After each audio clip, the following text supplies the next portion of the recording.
seorang dokter Tifa ini cocok nggak sih untuk menjadi peneliti jasa? Saya bilang kan ijazah Pak Jokowi ini, Bapak ini nggak sakit. Kan penahanan dilakukan ini 1 kali 24 jam, toh. Nah, lewat daripada itu ya surat penahanan harus turun, Bang. Iya, oh harus turun surat Harus penahanan. turun. Secara automatically wajib. Apalagi Bapak monggo kerso. Silahkan. Kalau polisi mau, hakim mau ambil. Ini sebenarnya siapa sih? Bang Desmond kami menghasut Dr. Roy Suryo atau Pak Mas Roy yang menghasut Desmond gitu loh.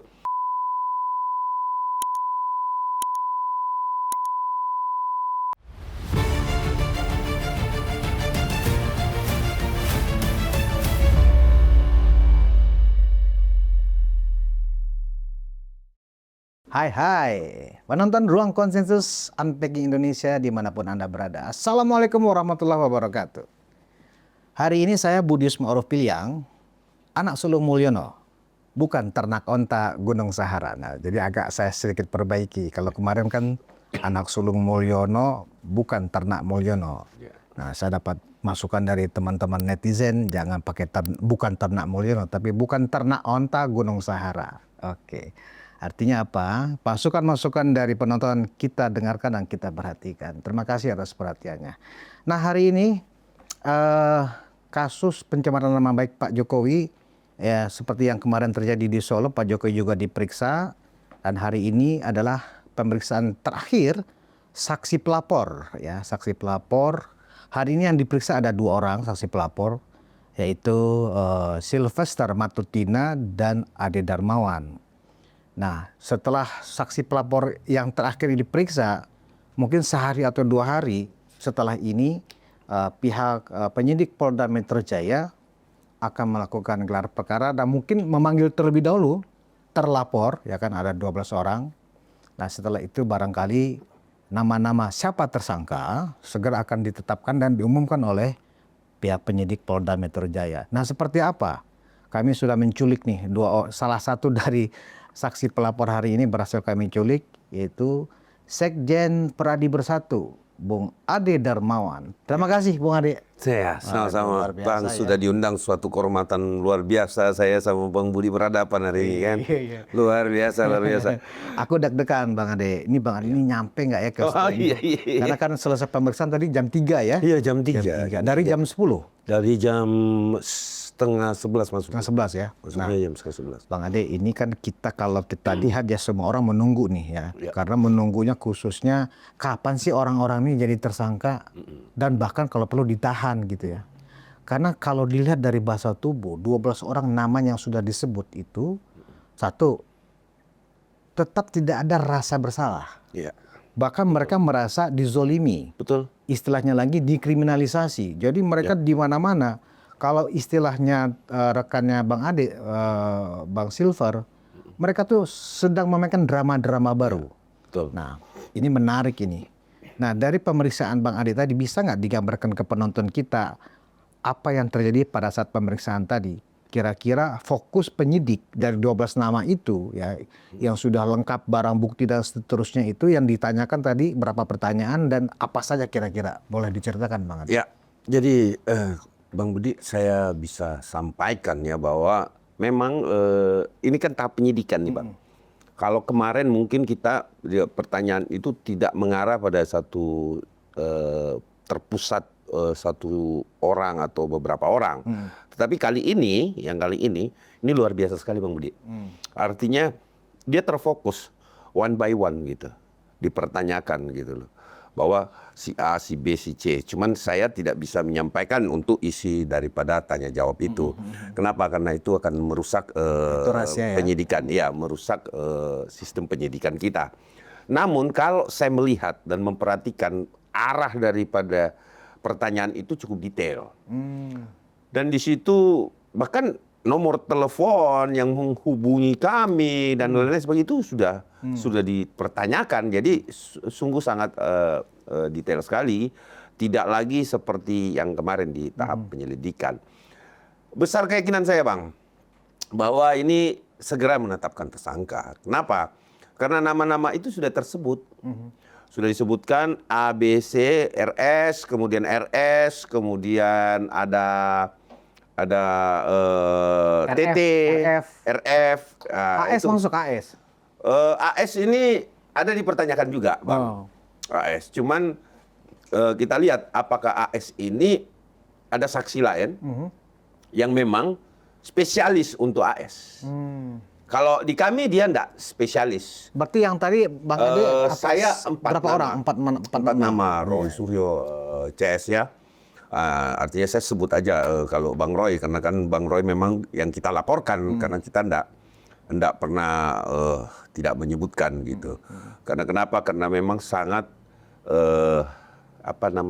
dia adalah perannya itu luar biasa, Bang. Dari sejak 2020 kan peran beliau itu sudah memang menjurus untuk mengarah pada bagaimana menjatuhkan seorang Joko Widodo. Kalau saya bilang grand design itu pasti, Bang. Kenapa? Karena 2020 setelah stupa. Ya. Oh, yang dia kena masuk penjara Ya. gara-gara itu juga ya? 2020 itu kan putusannya sekitar bulan 9, 10, aku November atau Oktober atau November ya, Bang ya. Saya kurang pas, tapi yang saya tahu tanggalnya tanggal 9. Pengadilan memutuskan dia bersalah 9 bulan. Nah, setelah itu, itu udah itu mulai, Bang. Itu kenceng banget. Jadi dia itu mungkin mengekspresikan dendamnya barangkali ya, karena setelah keluar 9 bulan dari penjara, dia mulai mengulik-ngulik nih ya yang terkait dengan Pak Jokowi gitu. Katakanlah dia seorang ahli. Tapi tadi aku diskusi juga sama penyidik bahwa, Bang, sebenarnya status ahli itu menurut Abang apa? Jadi saya bilang ahli itu harus disumpah. Tidak bisa ahli itu saya memiliki keterangan ahli, kemudian saya tidak disumpah dalam diminta sebagai ahli, dan itu ahli tidak bisa menawarkan diri. Dia harus diminta. Diminta pada siapa dia diminta, kemudian ahli ini dalam persoalan apa. Tetapi kalau personal dia ahli, dia harus konsultasi sebenarnya sama pemilik yang akan dia teliti. Misal taruhlah seorang Bapak Joko Widodo, dia minta ijazahnya, ya dia harus minta dong baik-baik. Saya mau meneliti, kalau diizinkan, kalau tidak izinkan itu nggak boleh, gitu loh. Seandainya memang ahli ini mau betul-betul datang ke Pak Jokowi, saya tidak percaya dengan ijazah Bapak. Saya mau meneliti apa ini betul atau tidak. Kemudian kalau Bapak izinkan, dan ini untuk rakyat. Misalkan diam-diam aja dulu berdua dengan Pak Jokowi atau bagaimana kan itu urusan dia. Tetapi setahu saya ada etika di situ juga. Jadi banyak sekali yang dilanggar. Terus yang kedua, Bang, yang perlu saya tekankan bahwa UGM ini kan dia memiliki tata kelola akademik dan kemahasiswaan. Tata kelola akademik dan kemahasiswaan itu di UGM itulah database. Dia mengelola itu. Bukan dengan cara ya ada temuan administratif yang minor. Ini kan temuan administratif minor menurut saya, Bang Roy ini. Kenapa saya bilang minor? Kalau temannya Abang mengatakan bahwa 0 besar, kalau saya bilang minor, Bang. Minus. Kenapa? Karena tidak sesuai dengan data yang benar. Terus kalau mau data yang benar, kan ada tempatnya, Bang. Ada UGM, di mana UGM itu memiliki bagian yang namanya tata kelola akademik dan kemahasiswaan. Disitulah data, Bang, database satu orang mahasiswa itu jelas, Bang, di situ. Jadi kita nggak usah ngurung-ngurung ke perpus, nanyain ke rektor, nggak bisa begitu. Ini adalah universitas lembaga hukum, ada bagian-bagiannya. Nah, untuk database seorang Jokowi, apakah dia sekolah atau tidak, KKN atau tidak, di situ, Bang. Di tata kelola itu tadi akademik dan kemahasiswaan. Fakultas, misalnya Fakultas Kehutanan UGM gitu. Nah, dia harus ke sana meminta data itu valid, karena otoritas yang menyatakan otentiknya satu ijazah ya itu adalah badan ini tadi, badan tata kelola akademik dan kemahasiswaan. Oke, Bang Ade tadi kan diperiksa sebagai saksi pelapor ya. Ya. Apa sih sebenarnya pada saat melaporkan itu yang Bang Ade sampaikan di dalam laporan pencemaran nama baik ini? Apakah misalnya Roy, Rismond, Rizal Fadila, atau Tifa barangkali ya kan? Hal apa yang tadi dikonfirmasi oleh penyidik yang terkait ada unsur pencemaran nama baik itu? Itu tadi bahwa gini, penyidik berdiskusi ya. Saya kena tanya jawab saya tidak bisa sampaikan, tapi berdiskusi bahwa Bang, menurut Abang seorang dokter Tifa ini cocok nggak sih untuk menjadi peneliti jasa? Saya bilang kan ijazah Pak Jokowi ini, Bapak ini nggak sakit. Nah, termasuk Roy pun tidak bisa. Mas Roy Suryo itu nggak bisa. Kenapa saya bilang tidak bisa? Karena dia bukan analog yang dia periksa. Ini saya kasih clue ya. Memang ini tadi dibahas juga bahwa tidak boleh. Kenapa? Karena analog. Ijazah itu kan analog. Digital berbeda, Bang. Iya. Berbeda. Karena di digital itu tidak memerlukan uji kertas. Spesimen, tinta, jenis huruf, dan lain-lain. Nah, kalau mereka mungkin dari jenis huruf, ya mungkin forensik ya. Iya. Tetapi kalau Roy Suryo, saya rasa nggak masuk. Jadi itu dikonfirmasi penyidik tadi ya? Apakah benar Roy Suryo atau Rismond itu benar-benar ahli? Ahli. Gitu ya? Dan siapa yang memberikan izin? Sertifikasinya juga ditanyakan. Sertifikasinya ditanyakan. Dia kan semuanya ditanyakan sih. Ada beberapa ini yang lumrah ya, boleh. Tapi yang inti kan ada. Tapi secara pendalaman penyidikan, saya anggap ini sudah final. Kenapa saya bilang final? Ya saya cuma menyampaikan kepada Bang Roy CS, istirahat yang banyak berdoa, ya kan? Nah, kemudian sering-seringlah kumpul dengan keluarga.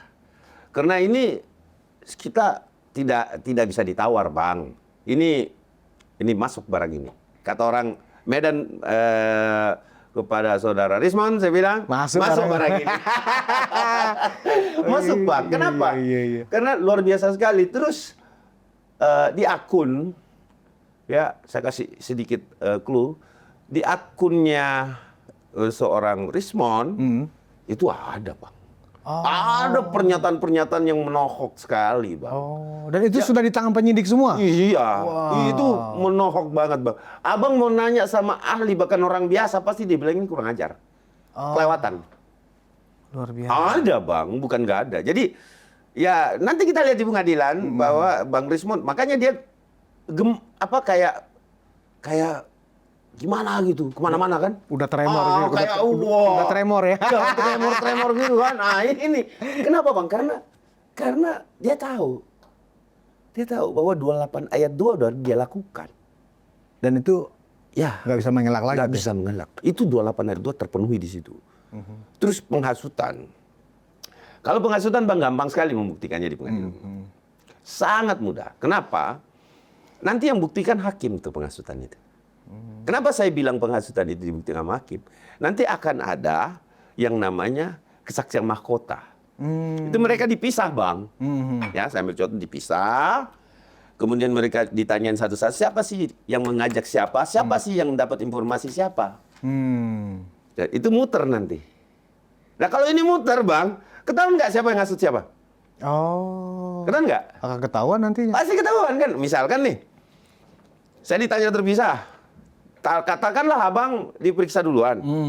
Pada saat saya datang di sini, siapa yang mengajak saya? Pasti abang memberikan informasi. Ya kan? Taruhlah abang diperiksa dulu. Katakanlah abang mengatakan bahwa saya meminta staf saya untuk menelpon Pak Ade untuk datang ke sini. Kan gitu. Nah terus kemudian saya diperiksa sendiri. Tanpa sepengetahuan abang juga. Ya, betul nggak? Ya, yang menelpon saudara Ade ini adalah stafnya Bang Budi, gitu. Saya berbohong, Bang. Oh bukan, Bang Budi sendiri. Nah itu kelihatan tuh. Dari mana penghasutan itu gitu. Nah ini tidak ada yang tidak terungkap Bang di dalam satu pemeriksaan. Inilah profesionalitas seorang penyidik menyajikan alat bukti, diuji di kejaksaan, kemudian itu masih diuji Bang, di kejaksaan diuji, kemudian diuji lagi di pengadilan. Sehingga ketika dirasa cukup terpenuhi, maka jaksa melakukan P21. Tidak di P19 lagi. Nah, di sini kita lihat perang masing-masing antara lembaga, karena pelapor itu diwakili oleh jaksa nantinya. Oh, oke. Pelapor itu diwakili oleh jaksa nantinya. Artinya dia akan diwakili oleh jaksa penuntut umum sebagai pengacara negara ya kalau di TUN ya. Nah, jadi menyerahkan negara, kemudian negara mengambil alih untuk membela sebagai penuntut. Nah, Bang Ade, pada saat mereka melakukan pengerudukan atau demo lah di depan rumah Pak Jokowi, saya banyak dapat cerita yang agak seram-seram juga sebenarnya niat mereka itu. Misalnya diam-diam ternyata mereka itu benar-benar niatnya sebenarnya bukan untuk menemui Pak Jokowi, ya kan, untuk meminta atau membujuk Pak Jokowi untuk melihatkan ijazah, tetapi beredar di WAG gitu ya, bahwa mereka sebenarnya ingin sampai membakar rumah segala macam. Nah, kira-kira itu tergambar nggak tadi Bang Adi? Kalau menurut saya itu ada pada pemeriksaan Solo. Oh. Ada pemeriksaan Solo. Jadi di Solo itu tetangga, masyarakat daerah sekitar itu diperiksa Bang. Berarti penyidik nanya ke seluruh masyarakat? Iya, masyarakat sana. Jadi gini, 160 selalu dikatakan bahwa harus ada efek yang nyata kan. Di 28 itu pun sama. Gitu. Bahwa tidak hanya sosial media tapi nyata. Nah pertanyaannya gampang sekali Bang sebenarnya. Kalau kita mau menelisik lebih jauh ke dalam. Bahwa kemudian sederhana pembuktiannya. Bahwa saya datang ke tempat abang, tetapi saya tidak datang dengan secara baik-baik kalau seperti itu. Oh tunjukin dong. Enggak seperti itu. Enggak teriak-teriak. Bakar. Gantung Jokowi. Kan itu kan? Dan itu ada Bang. Ini saya buka, ada salah satu alat bukti ada. Gantung Jokowi. Bakar Jokowi ada itu. Jadi itu bukan isu itu Bang. Oh. Itu nyata ada videonya. Artinya pada saat mereka datang ke rumah Pak Jokowi itu setelah mereka ke UGM kan habis itu kan ke rumah Pak Jokowi. Kalau pada saat itu di rumah Pak Jokowi security-nya juga lemah, bisa jadi mereka masuk dan bisa membakar rumah berarti ya? Bahaya Bang. Bahaya Bang. Itu akan terjadi hal-hal yang tidak diinginkan. Itu bukan datang baik-baik itu Bang. Itu bukan datang baik-baik. Kenapa menggunakan perempuan di sini, campuran ya? Lebih banyak perempuan dilakukan. Karena yang paling gampang untuk disiasati itu adalah perempuan, yang paling gampang dihasut sebenarnya. Untuk melakukan hal-hal, karena memanfaatkan kelemahan seorang perempuan. Ini settingan Bang. Kalau analogi kriminolog itu, siapa sih yang paling mudah dipengaruhi? Dan paling tidak disangka untuk melakukan hal-hal yang tanda kutip gitu. Itu bisa perempuan Bang. Yang didorong, teriak-teriak, kemudian melakukan anarkis pun mungkin dipertimbangkan, pegang aja kalau perempuan, jangan dibiarin. Kan ini analogi kriminolog. Tetapi itu kan ada alat pemikirnya di belakang untuk menyeting itu Bang. Jadi nggak semua perempuan juga. Nah ada laki-laki juga yang kita lihat. Nah inilah. Nah nanti berbagi peran itu Bang. Ada buktinya nggak Bang Ade yang ditemukan atau yang sudah diperoleh oleh penyidik bahwa memang niat untuk membakar rumah Pak Jokowi pada saat mereka ke rumah itu memang apakah sifatnya on the spot aja karena rasa emosi atau memang sudah ada rencana yang ditemukan oleh penyidik? Bang, ada rencana sebenarnya nih, ada dari percakapan si A, si B gitu loh. Ya, maksud Abang saya ngerti bahwa ada nggak barang-barang, barbuk, seperti bom molotov atau hal-hal yang bisa yang memang dibuat untuk mencelakai atau digunakan. Itu sampai saat ini saya belum mendapatkan informasi seperti itu. Namun pemeriksaan tetangga yang kurang nyaman, yang tidak merasa nyaman pada saat mereka ada di situ itu kan juga dilakukan pemeriksaan di Solo gitu. Nah ini perbuatan nyata intimidate. Jadi gini Bang, Saya datang ke tempat abang, meminta abang menunjukkan ijazah. Saya bukan lembaga hukum, saya bukan pengadilan, saya juga bukan polisi. Terus saya mengintimidasi abang. Ini tahu nggak? Ini intimidasi loh bang. Secara psikologi adalah kekerasan psikolog ini. Kekerasan itu ada berbagai macam bang. Ada kekerasan nyata, ada yang digunakan melalui cyber. Melalui cyber itu bullying. Jadi kalau dikategorikan bahwa tidak ada kok perbuatan nyata, siapa bilang? Intimidate, memaksa seseorang untuk memperlihatkan ijazahnya ke halayak ramai. Menurut abang, apakah itu suatu perbuatan pemaksaan itu, apakah itu bukan melanggar hukum? Melanggar Sederhana. hukum. Iya, melanggar hukum. Sederhana gini. Pak Bapak Insinyur Joko Widodo dilindungi oleh aturan yang namanya perlindungan data pribadi. Data pribadi itu bang melekat pada dirinya. Segala sesuatu yang melekat pada diri kita itulah data pribadi. SIM, KTP, ijazah, ya, KK dan lain-lain sebagainya itu melekat. Itu adalah data pribadi kita. Nah pertanyaan saya, kalau ditunjukkan sama Pak Jokowi termasuk melanggar PDP. Kenapa? Karena itu data pribadi dia. Dipaksa dia untuk menunjukkan. Karena dia keterpaksaan dia menunjukkan. Dia melanggar PDP, kemudian orang yang mengintimidasi dia dengan di under pressure, itu pelanggaran hukum. Makanya selalu, tapi kita lihat, apakah mampukah seorang lawyer sebelah untuk menganalogikan yang berbeda daripada analogi pemikiran konstruksi hukum yang dibangun oleh kepolisian dan kejaksaan di nantinya pada saat di pengadilan. Karena gini bang, tidak sulit untuk melihat pernyataan penghasutan. Ini saya belum ngomong di media, saya ngomong sama Unpacking nih bahwa sangat mudah. Sangat mudah. Sangat mudah. Bahwa nanti akan ditanyain tuh, siapa menghasut siapa itu ketemu bang. Tapi itu boleh dibuka di pengadilan aja ya. Pengadilan aja. Terus kemudian yang Unpacking inilah saya juga sampaikan kasih bahwa bocoran dikit itulah lah ya. bocorannya sangat mudah bang penghasutan itu. Jadi dia bilang harus ada yang dihasut, ada yang terhasut. Nggak seperti itu. Kalau mau mencari yang dihasut, yang terhasut, ya di lingkaran mereka aja kok. Nggak perlu di saya, di kita yang menyatakan saksi, di mereka aja itu pasti. Jadi pada saat mereka datang ke rumah itu tidak hanya sekedar berpotensi mencemarkan nama baik Pak Jokowi di sekitar lingkungan, tapi juga ada unsur intimidasi di sana. Intimidasi itu pidana nggak, Bang? Pidana dong. Pidana ya? Bagaimana seorang dipaksa untuk memperlihatkan sesuatu yang merupakan data pribadi dia. Sementara yang memaksa ini, memaksakan kehendak ini dengan temuan, kata dia temuan administrasi minor. Itu kan temuan administrasi minor. Katakanlah, saya punya fotokopian ijazah. Kan bukan analog. Berarti minor kan saya. Berarti saya menemukan suatu administrasi, kemudian saya teliti. Setelah saya teliti, saya anggap ini level analisis saya menyatakan bahwa ini tidak sama dengan asli. Berarti minor, Bang. Kenapa? Karena analog. Sederhana, Bang. Jadi itulah yang dikatakan bahwa tidak bisa seorang ahli itu mengaku sebagai ahli tanpa disumpah. Tanpa disumpah diambil keterangan. Ini dia inisiatif sendiri dengan data yang tidak valid. Gak bisa, Bang. Inilah sebenarnya kalau ya kita lihat di pengadilan. Inilah yang akan menjadi kunci sebenarnya. Nanti terus kemudian tidak ada ijazah. Sekarang gini, Bang. Pelanggaran hukumnya sederhana kan?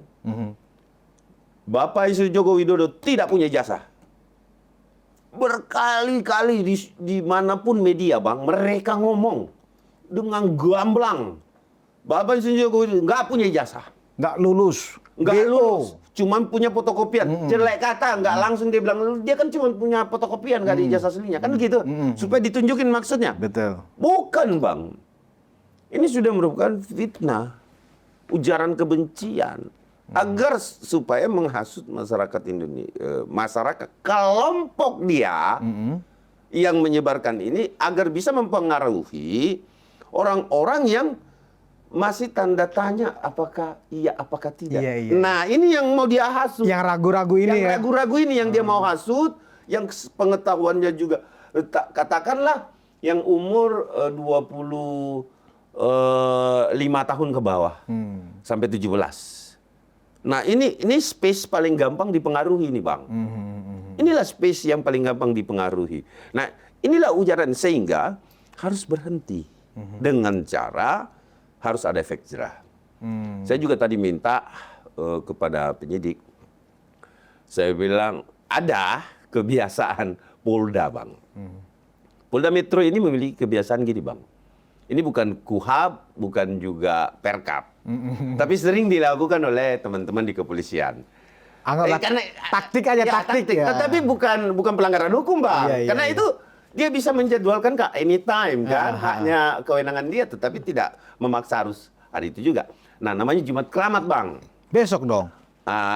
Minggu depan boleh. Minggu depan. Minggu depan boleh. Karena mereka belum dipanggil ya Iya, kan? belum dipanggil. Maksud saya Jumat Keramat ini, Bang, aku nanganin kasus, Bang, dimanapun Polda di Republik ini, kalau sudah berbicara Jumat Keramat, Bang, ya. Apa sih maksudnya Jumat Keramat itu? Kenapa? Jumat Keramat Kenapa kok Jumat Keramat? Apa karena hari Jumat itu jam kerjanya singkat, ya kan? Atau memang hari Jumat itu sesuatu yang memang paling mungkin misalnya diumumkan tersangka dan ditahan. Biasanya kan kalau kita lihat di KPK, di Polda-Polda kan Jumat Ya, Keramat. Senin sampai Rabu pun kena tahan. Iya. Ya. Tetapi ada Apa itu? istilah itu Jumat Keramat itu. Gini, Bang. Pemeriksaan kalau Ini lawyer yang paham ini nih, ya Ya, kan? karena kami pengalaman. Jadi calon tersangka nih diperiksa sebagai saksi nih, Bang. Itu kan lama, Bang. Hari kerja. Hari Jumat tuh. Lama tuh, Bang. Misalkan dia datang siang. Atau kadang-kadang orang kalau muslim kan habis sholat Jumat, iya. Jumatan deh. Iya, iya. Aku datang deh gitu kan. Datang. Mulai periksa jam 1, jam 2. Sore dong, Bang. Iya. Nah, jam 5 ya. Jam 5 tank gitu. Itu PJU udah pulang semua. PJU udah pulang semua. Untuk khusus Polda ya biasanya ya. Itu PJU. Jam kerja lah ya. Jam kerjanya itu habis pulang, itu handphone mati, Bang. Oh. Handphone mati, kemudian kalau handphone mati, Bang, ya wassalam, Bang. Kan PJU yang bisa menentukan bahwa tahan atau tidak tahan, itu kan kewenangan PJU? PJU-nya kan. Nah, sementara kalau itu nggak aktif, Bang, mau presiden nelpon kalau nggak aktif kan nggak bisa salahin, Bang. Oh, itu yang disebut Jumat Keramat. Inilah, ya, Jumat Keramat, Karena Bang. Sabtu Minggu libur. Satu minggu libur. Nyala lagi handphonenya hari kerja Senin. Senin, berarti 1 kali 24 jam melewati batas toh. Iya. Kan penahanan dilakukan ini 1 kali 24 jam toh. Nah, lewat daripada itu ya surat penahanan harus turun, Bang. Iya. Oh, harus turun surat Harus penahanan. turun. Secara automatically wajib. Jadi hari Senin itu udah kata orang lembaran kuning dan pink. Itu lembaran kuning dan pink itu, Bang. Iya, iya, Kalau udah dibawa sama salah satu pejabat berpindah ruangan, itu kami lawyer, Bang, itu udah gelagapan tuh. Kalau tiba-tiba dia bawa Tiba-tiba bawa kertas kuning atau pink ya. Pink. Wah, udah deh. Udah kami udah tahu ya, kena tahan. Oh. Udah kena tahan. Dia cepet deh cari celana pendek. Tapi masih tahanan Polda ya kan? Tahanan Polda, Bang. Oke. Nah, ini yang biasa. Jadi Bang Ade menduga ya Jumat depan ya. Ya mudah-mudahan Kan, hari ini kan terakhir saksi pelapor Bang Ade dan Bang Silver. Iya. Berarti mulai Senin yang dipanggil oleh penyidik adalah terlapor. Ya, Terlapor. terlapor. Jadi anggap aja hari kerja dipanggil Dipanggil. Walaupun ada saksi yang akan menyusul, itu tidak masalah, Bang. Tidak masalah. Dia pun bisa dipanggil. Tapi intinya pelapor keseluruhan Sudah selesai. Bukan saksi pelapor ya, pelapor keseluruhan sudah selesai. clear. Nah, kalau kami kan saksi pelapor nih, udah clear juga kan. Nah, saya rasa sisa menunggu mereka. Kalaupun ada tambahan saksi itu kan bisa nyusul. Jadi Yang terlapor inti- dulu baru kemudian saksi terlapor. Maksudnya enggak, ini kan kita saksi pelapor nih, terakhir nih. Saya anggap sih terakhir, karena semua pelapor, termasuk Bapak Insinyur Jokowi, kan cuma 4 pelapor, Bang. Oh iya iya. Ini kan udah diperiksa semua nih. Pelapor, saksi pelapor kami udah diperiksa juga. Nah berarti sisa siapa? Terlapor kan. Kalaupun ada saksi pelapor yang belum diperiksa atau ahli, itu bisa nyusul. Yang penting mereka selesaikan dulu ya. Mereka yang terlapor nih. dulu nih, dipanggil-panggilin nih. Nah, Berarti 12 orang itu?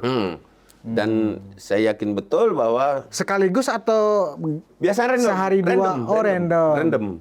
Misalkan hari Senin, Selasa, Rabu. Katakanlah 3-3. Kamis, Rabu, Kamis, Jumat. Yang Jumat siapa yang dapat? Siapa yang mendapat Jumat ini nih, Bang? Itu yang ngeri. Aku bukan nakut-nakutin ya, Bang ya. Tapi itu banyak berdoa ya, telepon istri supaya jangan jauh-jauh dari Polda Metro Jaya. Nah, kalau ada di antara mereka tuh tiba-tiba nggak datang ketika dipanggil atau Upaya paksa, sakit atau keluar kota, Upaya paksa, Bang. upaya paksa itu ya? Upaya paksa. Pro Justia itu upaya paksa, Bang. Kami pun tadi disita, Bang. Atau diwakili oleh lawyer pun nggak bisa? Nggak bisa. Kami pun tadi disita kok.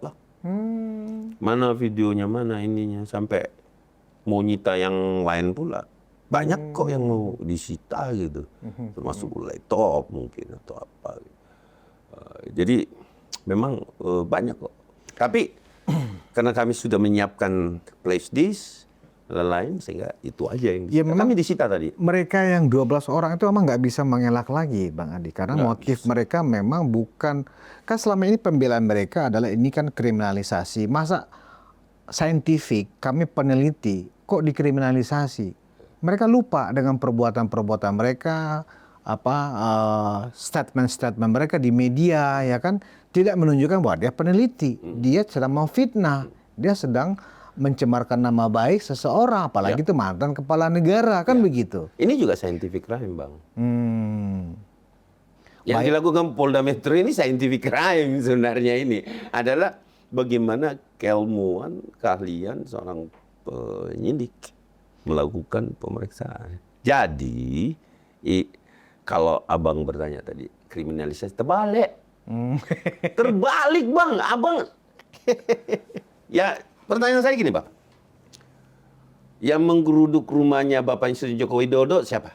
Rizal Fadila Dan kawan-kawan. kawan-kawan. Oke, kalau kelompok mereka. Iya. Oke. Katakanlah begitu. Terus kemudian dia datengin di situ meminta ditunjukkan ijazahnya. Ya, itu yang pertama. Itu intimidasi, Bang. Kemudian laporan TPU dipaksakan lagi gelar perkara. Walaupun otoritas sudah mengatakan asli.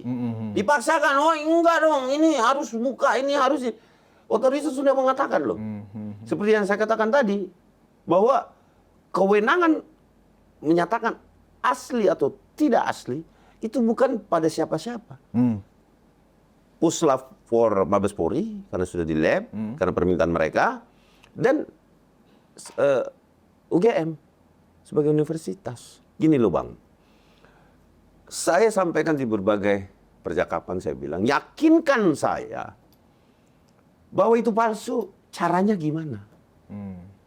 Karena otak saya belum pernah menerima, karena yang ada di dalam otak saya, Bang, pertanyaannya adalah ijazah Bapak Insinyur Joko Widodo dicetak oleh UGM.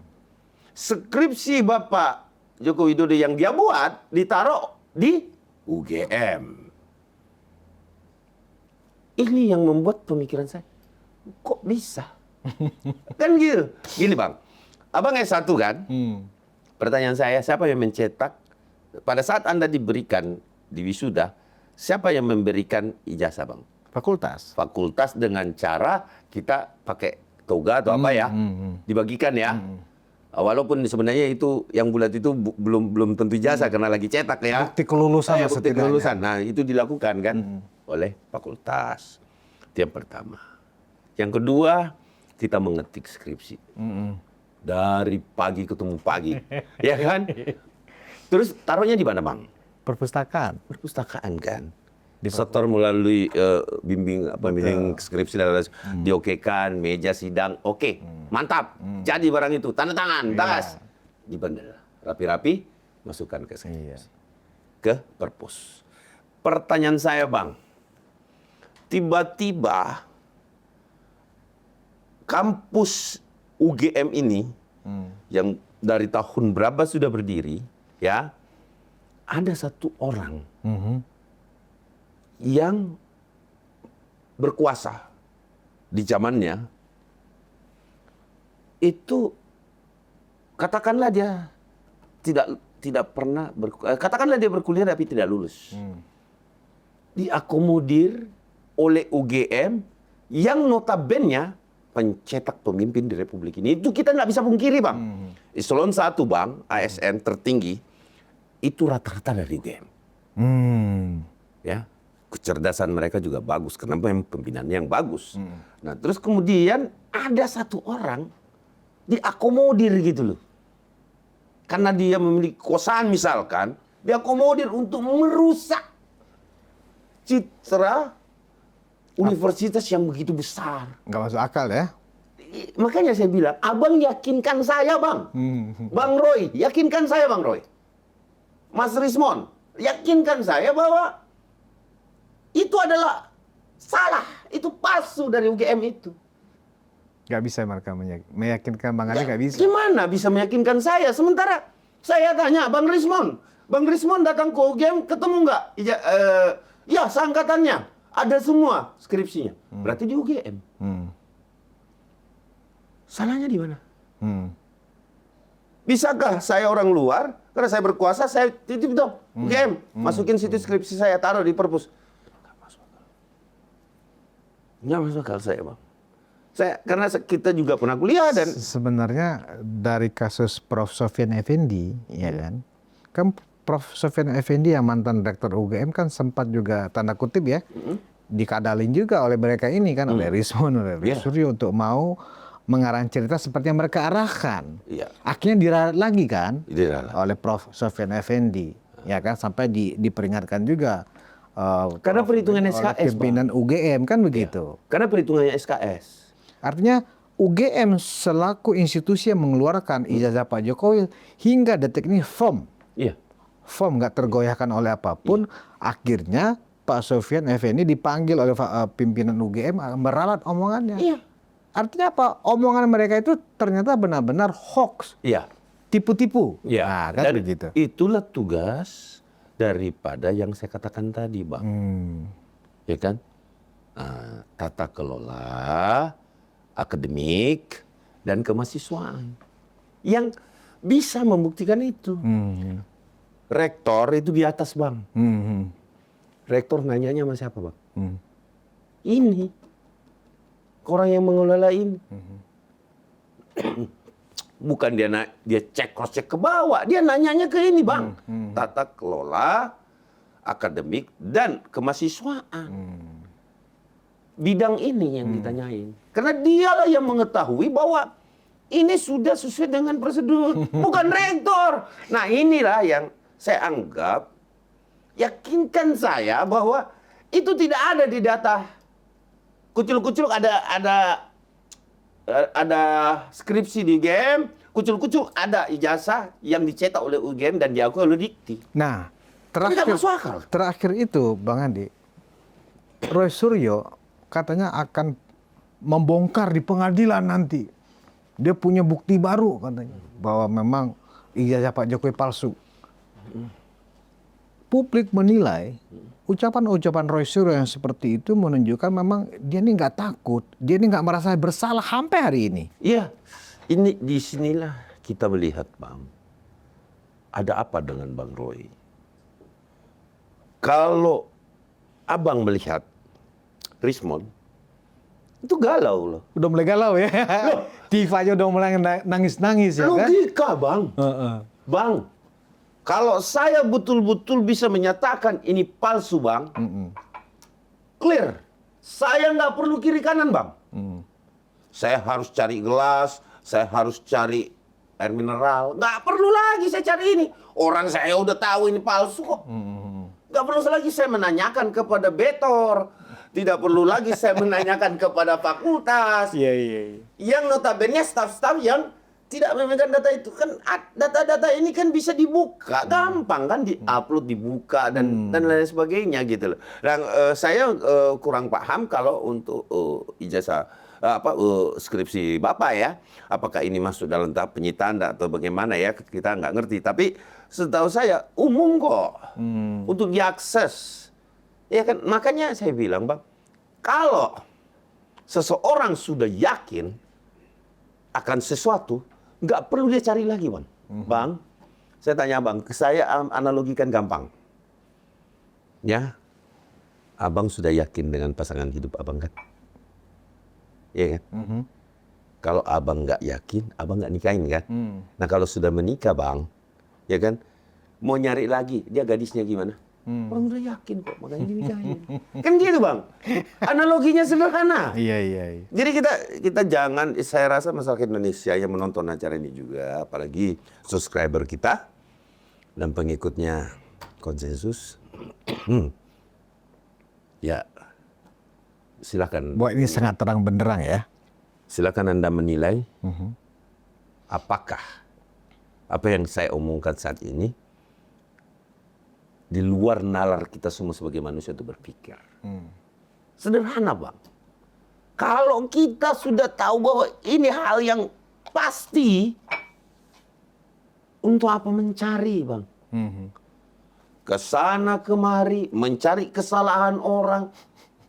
Udah tak palsu kok. Ngapain dicari lagi Bang? Sampai ke kakaknya dimanapun Ya didatangin dong. ya kan. Ini kan analogi. Menuduh tapi setelah menuduh baru cari alat bukti. Iya. Ya kan aneh ya kan. Aneh kan? Menurut saya makanya saya bilang, yakinkan saya bahwa Anda itu benar secara hukum, secara sosial politik. Kalau ini dianggap ada politiknya, secara sosial politik, apakah Anda benar gitu? Kan nggak bisa Bang. Sosial juga nggak mau nerima itu. Kan masyarakat kita nggak bodoh Bang. Mereka makin berkurang loh ini. Mereka berkurang nih semenjak Bapak Jokowi menyerahkan dan disita. Nah, udah perubahan signifikan sekali itu, Abang bisa lihat. Iya, iya. Jadinya orang penasaran pengen ngeliat di pengadilan tuh. Bagaimana putusan seorang Roy CS. Iya. Apakah dihukum berat? Tadi Bang saya di Polda, tiba-tiba wartawan nunggu kami mau keluar, tiba-tiba di Polda itu Bang, ini demi Tuhan nih Bang, kami tidak setting, tidak apa, tidak ngerti. Totonya ada ibu-ibu bawa semacam Tulisan gitu ya. tulisan, tangkap penjarakan Roy Suryo. Tidak diundang, nggak tahu siapa. Kalau dia mau numpang ngetop, ya monggo silakan. Tetapi ngetopnya kan Tangkap penjarakan. dan penjarakan Roy Suryo. Iya. Oh, Ini kami nggak tahu. Roy Suryo CS atau Iya. Roy Suryo aja? Roy Suryo CS. Oh. Kelompok pemfitnah. Hukum seberat-beratnya. Nah, ini kan berarti ada, sudah mulai nih Bang. Masyarakat sudah mulai melihat. Masyarakat, apalagi Bapak, monggo kerso. Silahkan. Kalau polisi mau, hakim mau ambil. Silahkan diteliti gitu. Kemudian UGM. Jadi, ini selesai. Berarti ini sudah istilahnya kalau di film itu sudah mau closing statement lah ya. Iya, sudah close Bang, sudah close. Dan ini berat Bang. Aduh. Ingat tuh ya Bang, saya kasih lagi satu penyampaian bahwa ada 2 laporan loh Bang di Polda Metro, bukan 1 loh, 2. Itu split Bang. Oh, split nggak sama ya kan digabung ya? Tuh split Bang. Bisa double dong hukumannya Nah, itu. ini saya sampaikan pembelajaran hukumnya bahwa misal katakanlah laporannya Bapak Joko Widodo diproses duluan, putus ini nih kita berandai-andai, taruhlah putus yang biasa terjadi Bang, 2 tahun. Proses persidangan yang split lagi nih kan? Jalan lagi. Ini bisa bareng, Oh, tapi bisa putusannya berbeda. Misalkan Iya, taruhlah ini 2 tahun, katakanlah ini 3 tahun. Ini dia jalanin dulu, sepertiga, kemudian nyambung ke 3 tahun ini. Jadi 5 tahun dong? Iya. Itulah perbedaannya split. Karena beda pasal, beda alat bukti. Nggak terakumulasi ya. Tidak terakumulasi. Makanya saya keberatan, Bang. Kalau misalkan mau disatukan, nah ini kita nggak tahu. Karena jiwa seorang Bapak Presiden Joko Widodo ini kan pemaaf, Bang. Kalau dia lihat terlalu berat, dia cabut satu misalkan, ya kami keberatan juga sebenarnya sih. Bukan kami mau memenjarakan Bapak Roy Suryo CS, tidak. Agar supaya itu Tapi tidak berlarut-larut. kalau publik sih maunya semuanya ditahan dan ditangkap gitu. Iya, dan itu Karena memang sudah bikin gaduh. luar biasa. Ya kan, bikin gaduh Republik ini. Kurang ajar, Bang. Iya, kurang ajar. Kurang ajar, Bang. Nah, Bang Ade, ada satu yang menarik, Bang Ade. Kan ada 12 nama ya. Di antara 12 nama itu ada orang mantan pejabat lah, Ya. Abraham Samad. Iya. Ya kan? Dia sampai sekarang bingung. Kok saya dibawa-bawa? Kok saya dilibatkan? Saya akan melawan, kan begitu ya. Ada, Bang. Nah, Ada putih. kira-kira bisa dijelaskan seperti apa oleh Bang Ade nih keterlibatan Abraham Samad ini? Dia mengaku akan siap melawan Pak Jokowi. Ada bukti video. Saya sempat juga tadi melihat ya. Ya kalau ahli juga melihat itu ya masuk. Ahli melihat itu masuk. Penghasutannya ya. Masuk. Berarti dia keluar-keluar ke media bahwa dia akan melawan dan dia merasa dikriminalisasi. Nah, jadi Apa itu maksudnya? kriminalisasi itu adalah hak asasi manusia. Pembungkaman Ya, katanya. pembungkaman yang tidak boleh dilakukan oleh satu aparat penegak hukum atau aparat negara. Nggak boleh. Bila mana itu adalah suatu perbuatan yang bukan nyata tindak pidana, Bang.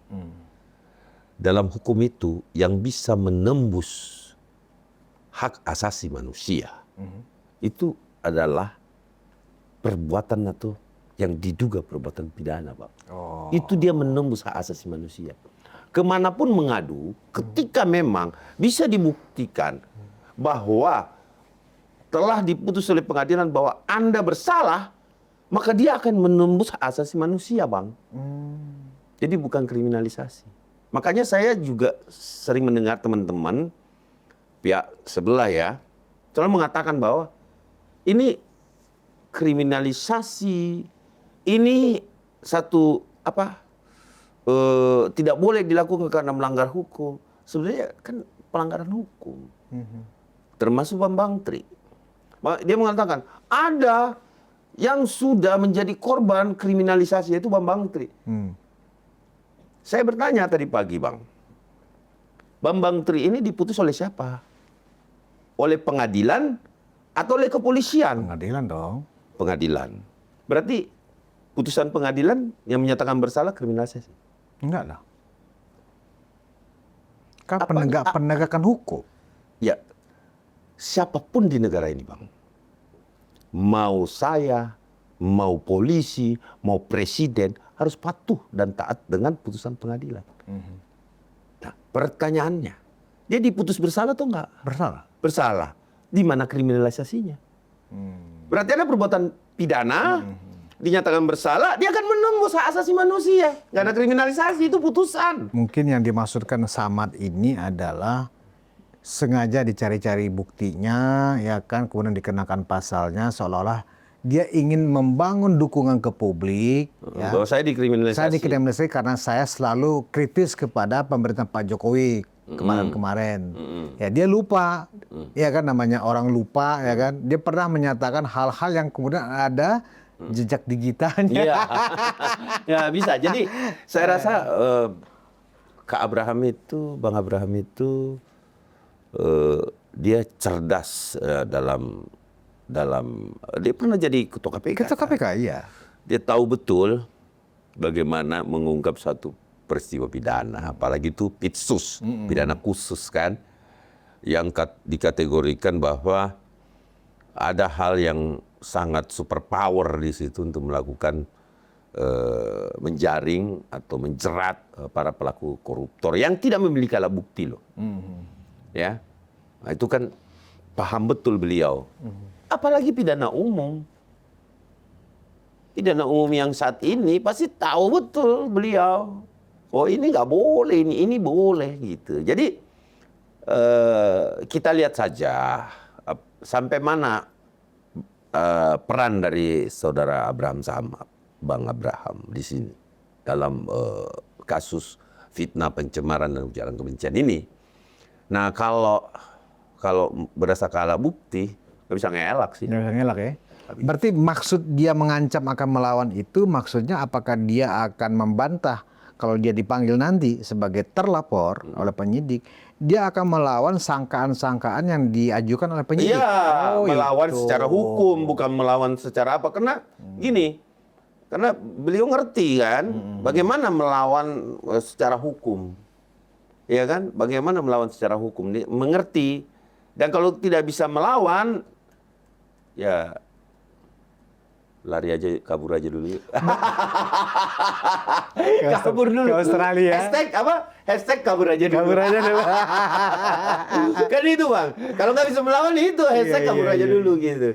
Itu yang terjadi. Tapi Bang. nanti kalau misalnya dia dipanggil karena alasan dia di luar negeri nggak ada cerita ya, harus tetap kembali ya. Atau lewat Interpol nanti dipanggilnya. Itu bayar paksa Bang. Bagaimana? Biasanya kalau dia tidak datang kan memang diterbitkan dulu DPO. Oh, DPO dulu. DPO. Waduh. Terus kemudian kita lihat dulu undang-undang ekstradisi. Adakah perjanjian ekstradisi antar negara yang dia saat ini berada di situ dengan kita? Kalau tidak, Indonesia biasanya tidak mendapatkan untuk bisa menangkap melalui Interpol kalau nggak ada perjanjian ekstradisi. Kalau di Australia gimana Bang? Saya pasti buka dulu. Oh, Apakah Australia termasuk dari undang-undang ekstradisi dan perjanjian ekstradisi kita ya? Tapi mengingat dia itu kan mantan ketua KPK ya, Bang Ade. Artinya kan tingkat kemampuan dia dalam mengungkap ya, apalagi pidana khusus kan hebat lah ya. Ya. Nah, ketika dianggaplah dia datang nih, dia menunjukkan sebagai seorang warga negara yang baik, dia dipanggil dalam proses hukum dia harus jalani. Apakah penyidik yang di Polda gentar nggak nanti, waduh ini ketua KPK nih, mantan ketua KPK nih, dia punya taktik-taktik di dalam menjebak. Akan begitu nggak penyidik di Polda nanti? Kita contoh bukti, seorang irjen, Kapolda, aktif, dijemput tuh sama Polda Metro, kasus narkoba kan kemarin. Ya, seorang irjen loh dia. TM ya? Ya, dijemput Pak. Apalagi masa hanya mantan kan? Ini aktif Bang. Ada pasukannya. Ada pasukannya kan Bang? Iya. Ada pistolnya, ada senjatanya loh Bang. Nggak ada urusan. Kalau udah di hadapan penyidik nggak ada urusan ya? Nggak bisa diintervensi. Kewenangan Bang. Dan penyidik itu pun secara psikologis memang nggak ada takut-takutnya itu Bang? Nggak boleh. Takut kenapa? Kalau dia takut berarti dia diintervensi. Kalau dia diintervensi itu kesalahan besar. Siapa yang mengintervensi? Kan gitu. Nggak boleh Bang. Seorang penyidik diizinkan untuk melakukan upaya paksa. Bahkan melumpuhkan loh. Bukan membunuh. Melumpuhkan. Targetnya agar tidak terjadi chaos. Misalkan terjadi perlawanan. Itu diizinkan mereka melumpuhkan. Itu perintah. Undang-undang. Kemungkinan Abraham Samad karena dia orang hukum ya, dia mengerti hukum untuk supaya taktik dan strategi bagaimana dia supaya ringan. Ada. Apa upaya yang kira-kira akan dilakukan? Jangan saya sebutkan karena pasti yang lain juga pengen. Oh gitu. Kalau saya sebagai host boleh bertanya dong. Boleh. Nah, Tetapi kalau abang saya sebutkan ini kan beredar nih Bang. Iya. Itu yang lain juga ini lagi lihat-lihatan nih. Iya, siapa yang mau masuk ke situ? Karena nggak boleh semuanya Bang. Enggak, karena begini, saya tidak melihat yang lain karena yang lain kan bukan praktisi hukum kecuali Kurniati juga. Dan Abraham Samad ngerti. Oke, itu kan pasti akan dia ada tempuh dua nih itu. yang orang hukum, Kurniati sama Abraham Samad, ya kan gitu. Ah. Memungkinkan nggak supaya dia berkurang hukumannya, Abraham Samad mungkin mengambil posisi sebagai justice kolaborator? Nah, pasti dilakukan. Pasti dilakukan. Oh, ngeri kali kawan itu kalau dia mengambil itu. Kan Berarti kan dia akan membongkar semua apa yang dia tahu tentang perkara ini dong. Iya. Termasuk juga siapa dalangnya, siapa yang membiayai, ini siapa dulu lah. operatornya. Nah, karena abang sudah buka Aha. terkait Jay-Z, ya itu upaya hukum. Oh, itu bagian dari upaya hukum. Diizinkan. justice kolaborator diizinkan. Nah kalau itu terjadi Bang, ini karena pasti ditonton, pasti duluan nih. Jangan-jangan Roy Suryo juga mau jadi justice kolaborator juga. Makanya saya selalu sampaikan di setiap pertemuan. Ini sebenarnya siapa sih? Bang Desmond kami menghasut Dr. Roy Suryo atau Pak Mas Roy yang menghasut Desmond gitu loh. Nah itu di situ gitu. Itu nanti kelihatan tuh Bang. Seru Bang.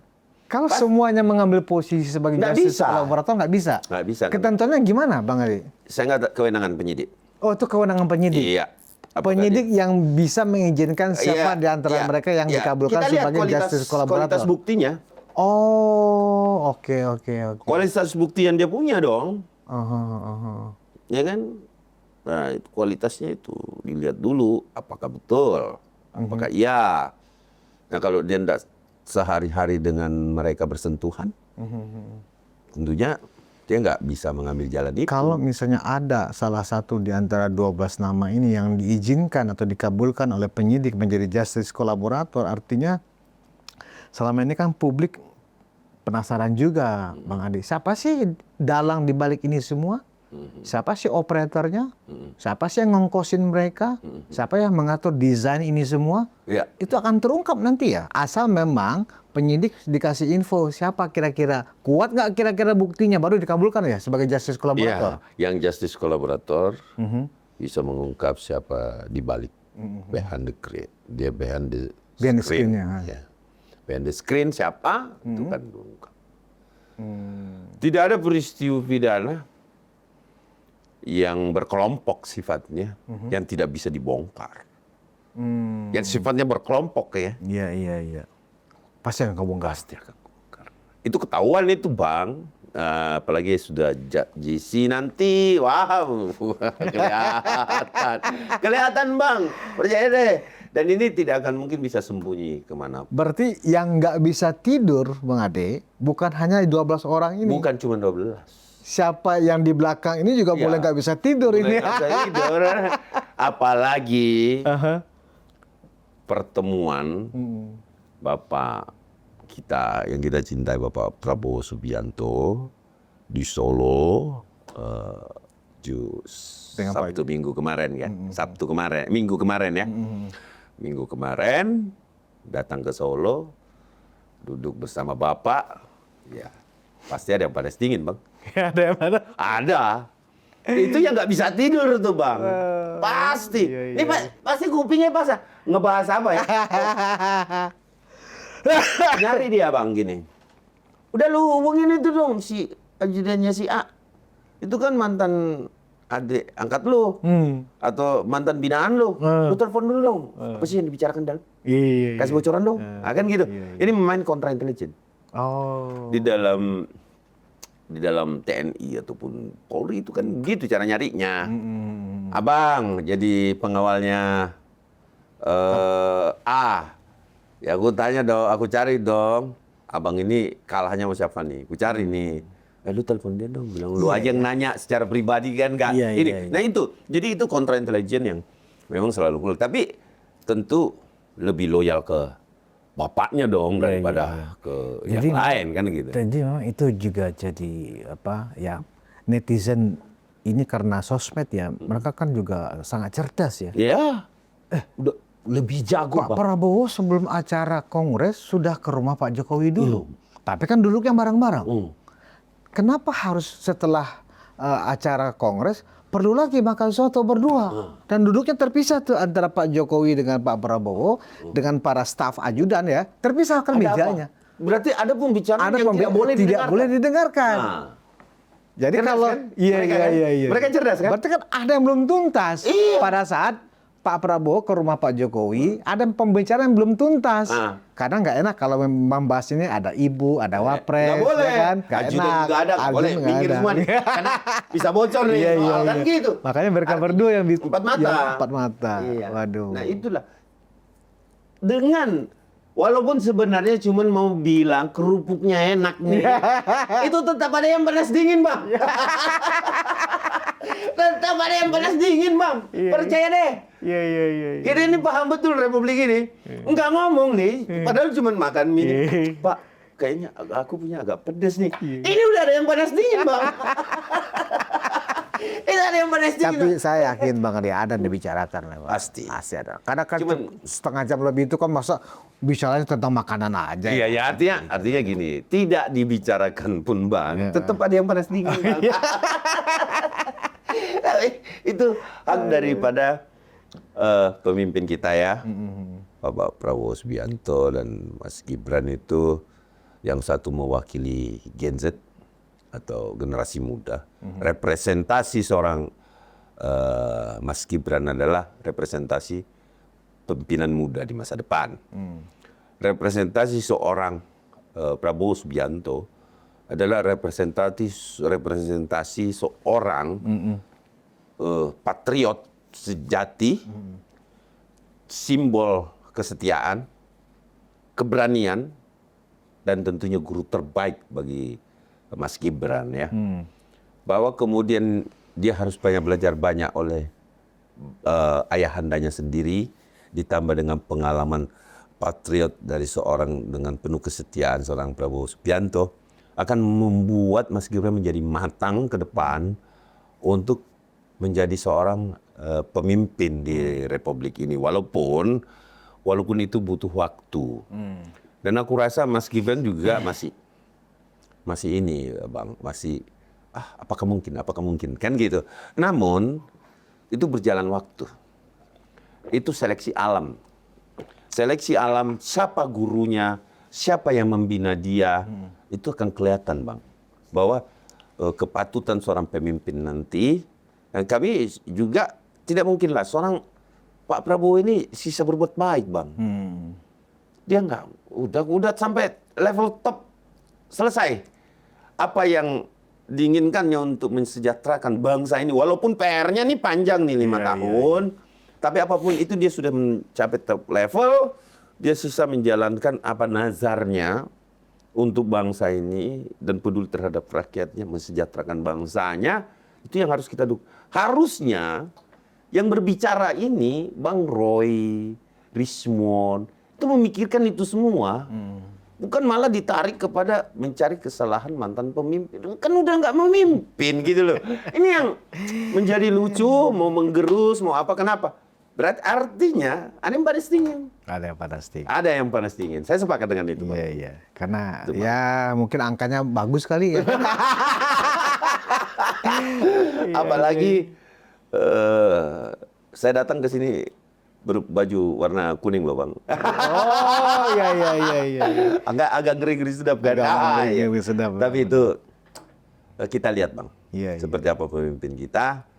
Tapi saya rasa carilah yang terbaik untuk menjadi pemimpin bangsa ini yang memang natural. Artinya kalau dikatakan kesempurnaan itu hanya milik Allah kan dalam hal ini. Ya, memang baru kali ini juga terjadi di antara kita punya banyak mantan presiden, baru kali ini ada pelecehan terhadap mantan kepala negara, ya kan gitu loh. Dan kekuatannya, Bang. Dari proses yang berlangsung hampir 3 bulan nih, kehebohan ini, apa yang Bang Ade lakukan tadi sebagai saksi pelapor yang terakhir yang diperiksa oleh penyidik Polda, saya pikir ini sudah ada benar-benar seperti sekarang nih, saya mau closing statement nih sebenarnya. Sudah closing statement perkara ini. Sudah. Ya kan gitu loh. Sudah selesai, enough. Kita tunggu Persidangan. Siapa yang bersalah? Konsekuensi hukum. Ya paling 50 tahun. Bang, seminggu aja teriak, Bang, itu.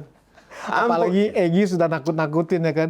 Penjara itu kau tahu nggak? Luasnya cuma 2x2. Nah kau tahu di toiletnya itu ada lubang tikus yang tiap hari masuk. Tiap malam kau didatangin katanya. Tapi tadi pagi, Bang, saya bertemu dengan pengacara dari pihak sebelah di salah satu media. Mereka udah siap. Oh. Tapi justru saya aminkan, alhamdulillah bagus. Alhamdulillah saya bilang gitu. Bagus, saya bilang. Luar biasa sekali. Artinya mau mengikuti proses hukum, siap untuk apapun, ya itu bagus. Berarti mereka masih merasa tidak bersalah. Iya. Nggak apa-apa, Bang. Iya. Kita lihat aja. Kita lihat aja. Terima kasih. Oke. Bang Ade Darmawan, Sekjen Pradi Bersatu. Penonton Ruang Konsensus Unpacking Indonesia. kita akan lihat Jumat pekan depan ya, Jumat pekan depan ya kan, barulah penyidik bisa menetapkan siapa saja tersangka ditahan atau tidak. Karena proses terakhir sudah dilakukan hari ini dan terakhir lagi minggu depan. Iya. Nah, Jumat keramat. Mudah-mudahan ya, kita mengharapkan itu. Ya. Dan nama-namanya nggak bergeser, tetap itu.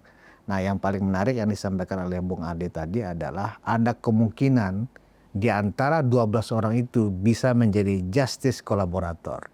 Karena ini adalah kejahatan berkelompok. Ya kan? Kita bisa katakan ini adalah sebuah kejahatan. Walaupun sifatnya pencemaran nama baik, tapi karena ada unsur kesengajaan untuk mendiskreditkan, memfitnah dan merusak nama baik seseorang, apalagi seseorang itu adalah mantan kepala negara yang sangat dicintai oleh rakyatnya. Nah, apakah justice kolaborator itu benar akan dikabulkan oleh penyidik? Dan siapakah dia? Apakah Abraham Samad atau Roy Suryo sebagai justice kolaborator? Bagi siapapun dalang di balik ini semua, kalau sudah diterima justice kolaborator, siap-siap saja Anda akan dipanggil juga. Terima kasih atas perhatiannya. Kita bertemu di ruang konsensus berikutnya. Wassalamualaikum warahmatullahi wabarakatuh. Assalamualaikum warahmatullahi wabarakatuh. Terima kasih, Bang.